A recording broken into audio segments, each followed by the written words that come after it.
자, 이제 여러분의 치아를 이롭게 하는 생활 상식, 생활의 이치 시간입니다. 네, 먼저 함께 해주실 분 소개해드립니다. 알뜰 치아 상식만을 엄선해서 전해드릴 박민우 원장 함께합니다. 원장님 안녕하세요. 안녕하세요. 안녕하세요. 네, 오늘 박민우 원장과 함께 실패 없는 임플란트 시술을 위해서 반드시 알아야 할 것들 짚어볼 텐데요. 첫 번째 질문 화면으로 만나보시죠.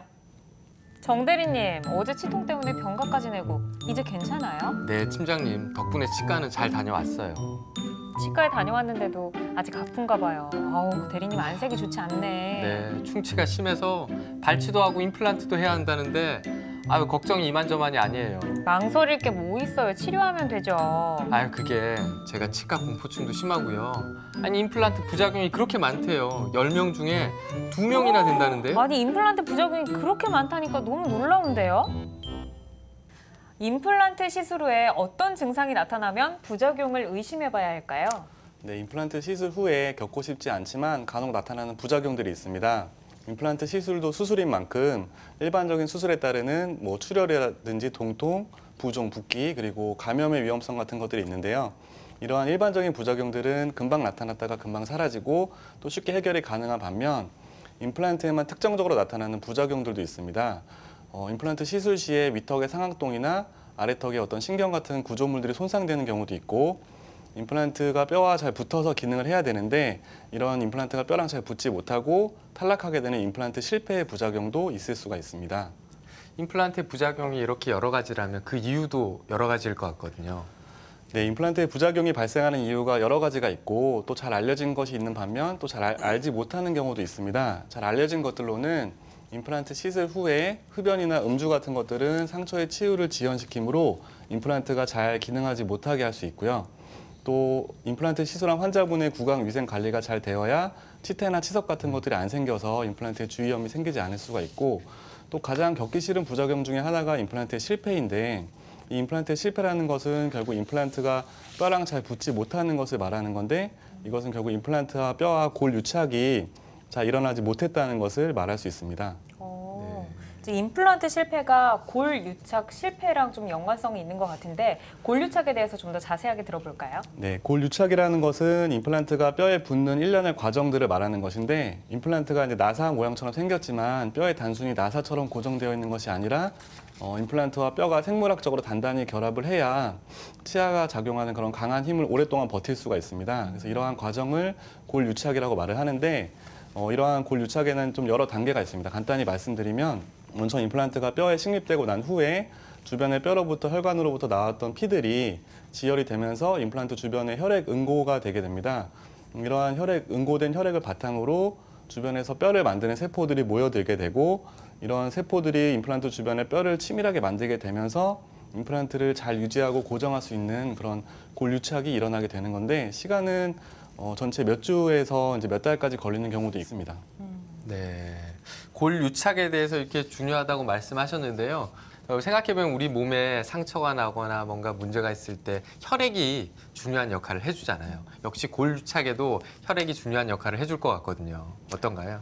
네, 골 유착이 성공적으로 되기 위해서는 혈액이 지혈이 되면서 응고되는 과정이 매우 중요한데요. 아까 네. 말씀드린 골 유착의 첫 번째 단계이기도 하고, 이 혈액이 응고되면서 혈소판이라는 세포가 응고된 혈액 안에 모여들게 되는데, 이 혈소판에서 내보내는 신호들이 주변에서 뼈를 만드는 세포들이나 단백질들을 끌어당기는 역할을 합니다. 그래서 임플란트 주변에 이러한 세포들이 잘 모여들 수 있으려면 혈액이 잘 응고가 되어서 혈소판이 임플란트 주변에 잘 유지가 되어야 이후에 일어나는 골 유착 과정이 성공적으로 일어난다고 할 수 있습니다.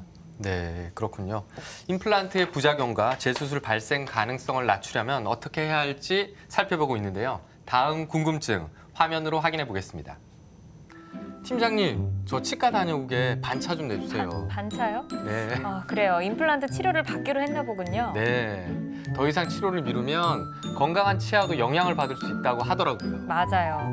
그런데 요즘 임플란트는 시술 방법도 너무 여러 가지고 종류도 다양하다고 하던데 잘 알아보고 치료받으세요. 임플란트에도 종류가 있다고요? 저는 처음 듣는 얘기인데. 이런 상식은 기본으로 알아야죠. 아하. 그리고 임플란트도 시간이 지나면 노화 현상이 나타난다고 하니까 꼼꼼하게 잘 따져보고 치료받도록 해요. 아, 그래요? 임플란트의 노화가? 우리 팀장님은 진짜 모르는 게 없다니까. 임플란트도 시간이 지나면 노화가 발생하나요? 네, 임플란트도 생물은 아니지만 노화라는 현상이 발생할 수가 있습니다. 임플란트의 노화라는 것은 임플란트가 이제 공장에서 생산된 이후에 공기와 접촉을 하게 되면 탄화수소라고 하는 찌꺼기와 같은 물질들이 임플란트 표면에 달라붙게 됩니다. 그러면서 많게는 60에서 80% 정도의 표면을 차지한다고 하는데 이렇게 탄화수소가 달라붙은 물질, 그 임플란트의 표면은 앞서 말씀드린 혈액의 응고나 어떤 세포의 결합이 잘 이루어질 수가 없습니다. 따라서 임플란트가 고류착이 되는 기능이 떨어지게 되는 것이고 이렇게 기능이 떨어지게 되는 과정을 임플란트의 생물학적인 노화라고 합니다. 네. 그렇다면 우리가 임플란트를 시술할 때 저희가 이제 진료실에서 바로 만들어진 임플란트를 쓰면 굉장히 좋겠지만 실제로는 그럴 수 없잖아요. 그래서 임플란트의 생물학적 노화를 막기 위한 그 방법이 실제로 또 있기도 하죠. 예. 네, 이러한 임플란트의 노화 현상을 막거나 되돌리기 위한 그런 여러 연구들이 진행이 많이 되어 왔는데 말씀하신 것처럼 이제 공장에서 만들어진 임플란트를 치과에서 바로 사용할 수 있다면 제일 좋겠지만 현실적으로는 좀 불가능한 방법이고요. 치과에서 어느 정도 노화가 일어난 임플란트라도 원래대로 되돌릴 수 있다면 제일 좋은 방법일 수 있겠습니다. 그러한 연구들 중에 하나가 임플란트의 자외선을 조사를 하는 건데요. 특정한 파장의 에너지를 가진 자외선을 몇 시간 이상 조사를 하게 되면 임플란트 표면에 이런 노화가 일어났던 표면들이 다시 처음에 생산됐을 때의 상태로 되돌아올 수 있다는 그런 연구 결과들이 많이 보고되어 있습니다. 네, 임플란트 노화 현상의 가장 큰 원인인 탄화수소 침착을 이제 자외선을 이용해서 좀 막을 수 있다라고 말씀을 하셨는데 저는 좀 굉장히 새로운 그 사실이거든요. 어떻게 이게 가능한 거죠? 네, 그 임플란트의 이제 특정한 에너지를 파장을 가진 자외선을 조사하게 되면 임플란트 표면에서 침착되어 있던 탄화수소들을 제거를 할 수가 있습니다. 그래서 탄화수소가 제거된 임플란트는 다시 처음에 생산된 것과 같이 혈액이나 어떤 세포 단백질들이 더 잘 결합할 수 있는 그런 표면이 다시 만들어질 수 있는 것이고 또한 이러한 자외선의 효과 중에 다른 효과는 임플란트가 처음에 만들어졌을 때는 임플란트의 표면이 정정기적으로 음의 전하를 띠고 있습니다. 그래서 플러스 마이너스 전하를 띠고 있는 것인데 우리 몸에서 말씀드린 세포나 단백질들은 주로 또 마찬가지로 음의 전하를 띠고 있거든요. 그래서 이런 것들이 표면에 달라붙을 때 서로 음의 전하를 가진 것들끼리는 잘 붙을 수가 없으니까 한계가 있는데 자외선을 조사를 해주게 되면 임플란트 표면이 양의 전하로 바뀌면서 이러한 뼈를 만드는 세포들이나 단백질들, 앞서 말씀드린 혈액 같은 것들이 더 잘 표면에 달라붙을 수가 있고 더 많이, 더 빠르게 달라붙을 수가 있습니다. 이런 것들이 효과가 종합이 돼서 결국은 임플란트의 친수성, 물과 친한 성질이 더 증가가 되는 것인데 결국 우리 몸은 70% 이상이 혈액을 포함한 물로 이루어져 있기 때문에 임플란트가 우리 몸과 더 친하게 되는 그런 효과를 가지게 되는 것이고 결국에는 이렇게 몸과 친해서 더 빠른 반응이 일어나게 된다면 앞서 말씀드린 혈액 응고나 골 유착 과정이 더 빠르고 더 튼튼하게 이루어지는 것이라고 할 수 있겠습니다. 네. 시청하시는 분들이 혹시 본인이 심은 임플란트가 아주 노화가 된 임플란트가 아닐까 걱정하실 수도 있으신데요. 그런 걱정 안 하셔도 됩니다. 실제로 저희가 사용하는 임플란트들은 유통기한 내에 있는 정상적인 제품들을 사용하게 되어 있고요. 그리고 특정 임플란트만이 이런 노화를 역전시킬 수 있는 게 아니라 모든 임플란트들이 그 자외선 처리를 한다고 하면 다시 이제 그 역전이 되는 노화를 방지할 수 있는 그런 일반적인 네. 현상이거든요. 그래서 뭐 지금 임플란트를 하셨거나 아니면 임플란트를 하시기 위해 고민하시는 분들 너무 걱정하지 않으셔도 될 것 같고요. 네. 자외선 임플란트의 특징은 한마디로 임플란트와 뼈가 빠르게 안정되고 유착될 수 있도록 도와준다. 이렇게 정리해 볼 수 있을 것 같은데요. 원장님 좀 자세한 설명 부탁드립니다. 네, 정리하면 임플란트의 자외선을 쪼여주게 되면 임플란트의 노화가 진행됐던 임플란트가 다시 되돌아와서 처음에 생산됐을 때 그런 깨끗하고 신선한 표면으로 바뀌어서 더 몸과 반응이 잘 일어난다고 생각을 하시면 되겠습니다. 혈액이나 세포가 임플란트 표면에 더 빠르고 더 많이 달라붙을 수 있으므로 이후에 생성되는 뼈에 생성되는 과정이 더 수월하고 더 많이 튼튼하게 진행이 될 수가 있는 것이고 이러한 것들은 이후에 임플란트를 사용할 때에도 더 임플란트를 튼튼하게 잡아줄 수 있으니까 더 안정되고 좋은 결과를 낸다고 말씀을 드릴 수가 있겠습니다. 네. 네, 임플란트의 안티에이징 자외선 임플란트에 대해서 살펴보고 있습니다. 세 번째 질문 만나보시죠. 정 대리님, 임플란트 치료 잘 받고 있어요? 네, 팀장님께서 알려주신 대로 종류와 시술 방법을 충분히 논의한 후에 치료를 시작했더니 치료받기가 한결 수월한 것 같아요. 아니, 저희 외할머니가 틀니를 오랫동안 착용 중이신데 많이 불편해하셔가지고 제가 임플란트 해드릴까 생각 중이거든요. 네. 근데 정 대리님 다니는 치과 소개 좀 받을 수 있어요? 아니 물론이죠. 제가 임플란트 공부할 때 봤는데요. 요즘 어르신들은 임플란트 틀니를 많이 하신다고 하더라고요. 아, 임플란트 틀니라는 게 있어요? 네네.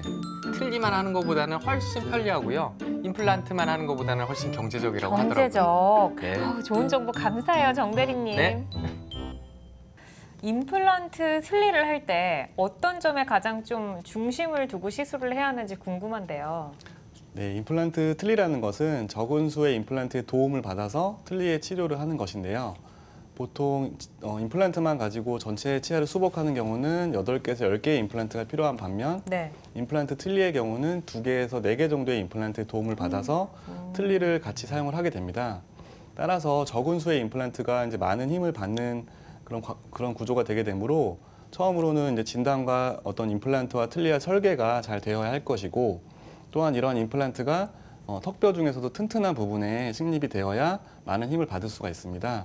또한 식립된 후에도 앞서 말씀드린 고류착 과정이 성공적으로 일어나고 튼튼하게 일어나야 더 많은 힘을 적은 수의 임플란트가 감당을 할 수가 있게 되는 거죠. 네. 그리고 또 이런 임플란트 틀니를 하시는 환자분들은 보통 치아가 거의 없거나 오랫동안 틀니를 사용하셔서 틀니가 이제 잇몸이 위축돼서 틀니가 잘 기능할 수 없는 경우들이 많이 있습니다. 네. 따라서 이런 분들의 경우는 치료가 너무 길어지면은 이제 식사라든지 영양 섭취가 좀 불가능하게 되니까 건강에 특별히 더 신경을 써야 되는 고령 환자분들이 많으시거든요. 그래서 이런 분들의 경우는 더 빠른 시일에 더 튼튼한 치료를 해드려야 되는 그런 주의점이 있겠습니다.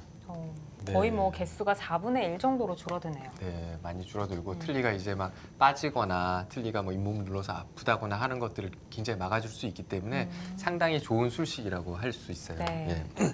지금까지 그 우리가 임플란트를 시술할 수 있게 된 걸 배경을 보면요, 스웨덴의 브레네막 박사의 그 연구 논문에서 큰 역할을 했는데요. 브레네막 박사의 논문에 따르면 식립체의 재료, 디자인, 표면과 환자 수용부의 상태, 그리고 수술 방법, 그리고 마지막으로 적절한 하중이 임플란트를 성공시키는 6가지 필수 조건으로 뽑았는데요. 네. 실제로 이제 저희들이 뭐 6가지 중에 대부분은 그 수술 전에 그리고 수술하고 난 이후에 환자가 몸에서 이제 반응해주는 부분들이지만 그 마지막으로 그 적절한 하중 부분은 치과 의사들이 결정해야 되는 부분이기도 하고 마지막에 치료를 완성하는 가장 중요한 부분인 것 같거든요. 원장님 어떻게 생각하시는지요? 네.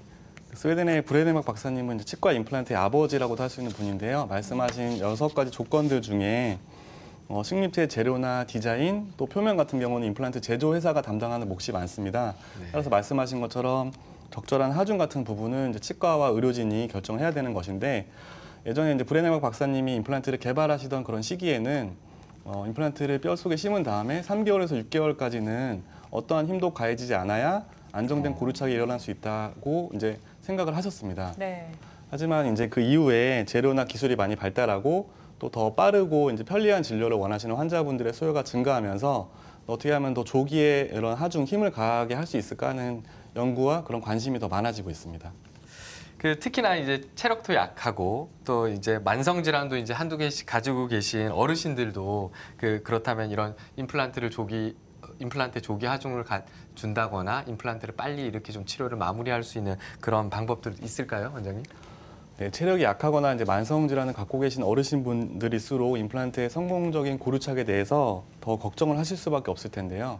실제로 뭐 당뇨가 있거나 혈당 조절이 잘 안 되시는 경우는 상처의 치유가 지연되거나 또 2차적인 감염의 위험성이 커서 이러한 고루착이 실패하는 경우가 좀 다른 분보다는 많이 있습니다. 그래서 더욱 안정적인 반응을 보이는 앞서 말씀드린 자외선 임플란트 같은 것들이 도움이 될 수가 있고요.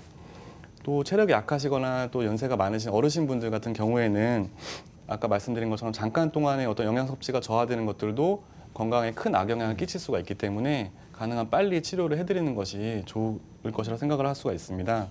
따라서 이러한 경우는 이제 자외선 임플란트가 빠른 고루착을 보이는 것을 이용을 해서 좀 더 조기에 하중을 가할 수 있게 하고 예전에는 이제 3개월, 6개월 정도 기다렸다면은 최근에는 임플란트를 식립한 당일날 임시 치아를 올려드려서 기능을 할 수 있게 하거나 아니면 2달 이내에 이러한 치아가 올라갈 수 있게 해서 조기에 하중이 가능하게 하는 그런 연구와 실제 임상 결과들이 좋은 결과들이 많이 나오고 있습니다. 네, 환자분들이 전보다는 많이 편해지셨네요. 네, 그렇죠. 네, 부작용과 실패율을 줄일 수 있는 임플란트 시술법 알아보고 있습니다. 시술 시에 주의해야 할 점들은 어떤 게 있는지 주의점 들어볼까요? 네, 자외선 임플란트도 일반 임플란트와 같이 거의 같은 방식으로 수술을 식립하는 그런 하기 때문에 이런 수술에 따른 주의점들은 물론 있습니다.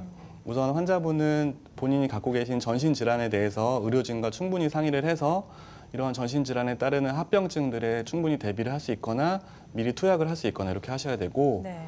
또 요즘에 발달한 이제 3D CT 같은 것을 활용을 해서 정확하고 이제 정밀한 치료 계획과 진단을 수립을 해야 할 것입니다. 또 환자분들 같은 경우에는 수술 후 이제 일정 기간 동안은 앞서 말씀드린 염증을 유발할 수 있는 흡연이나 음주 이런 건 당연히 피하셔야 되고 또 무리한 운동이나 무리한 식사 같은 것들도 피하시는 게 임플란트의 상처가 잘 아물고 성공적인 고루착이 될 수 있는 그런 환경이 될 수 있을 것입니다. 네.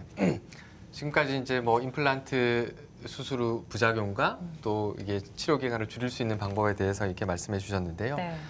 늘 뭐 저희가 말씀드리지만 임플란트 수술 전에는 본인의 상태를 저 의료진에게 정확하게 설명해 주시는 것도 굉장히 중요하고요. 그러니까 술, 담배 특히 조심하셔야 됩니다. 네. 예, 그리고 약도 잘 염증을 드시고. 일으키실 수 있다고. 그럼요. 네. 염증이 생길 수 있기 때문에 조심하시고 그리고 수술한 부위를 깨끗하게 해주셔야 돼요. 대부분 상처가 나 있고 이렇기 때문에 네. 처음에는 양치하기도 힘드시고 그러다 보니까 뭐 당연히 닦으면 안 되는 줄 알고 그냥 안 방치. 닦고 오시는 분들이 어. 계시거든요. 그러면 주변이 뭐 염증 때문에 치태도 묻어 있고 굉장히 지저분한 상태가 되어 있습니다. 그래서 깨끗하게 관리하시는 게 무엇보다 가장 중요하다는 사실 잊지 않으셨으면 좋겠습니다. 아파도 예. 그럼 칫솔로 양치를 하는 건가요? 너무 세게 문지르면 안 돼요, 처음에는. 살살살. 봉합을 해둔 실들이 풀어지거나 터질 수 있거든요. 하지만 그래도 깨끗하게 이렇게 문질러 주시거나 요즘은 네. 뭐 항균 연고들이라든지 아니면 꺼주로 닦는다거나 뭐 거품 치약을 쓴다거나 그런 제품들도 또 많이 있어요. 이렇게 정말 하시고 많은 것들이 발전하고 있네요. 그럼요.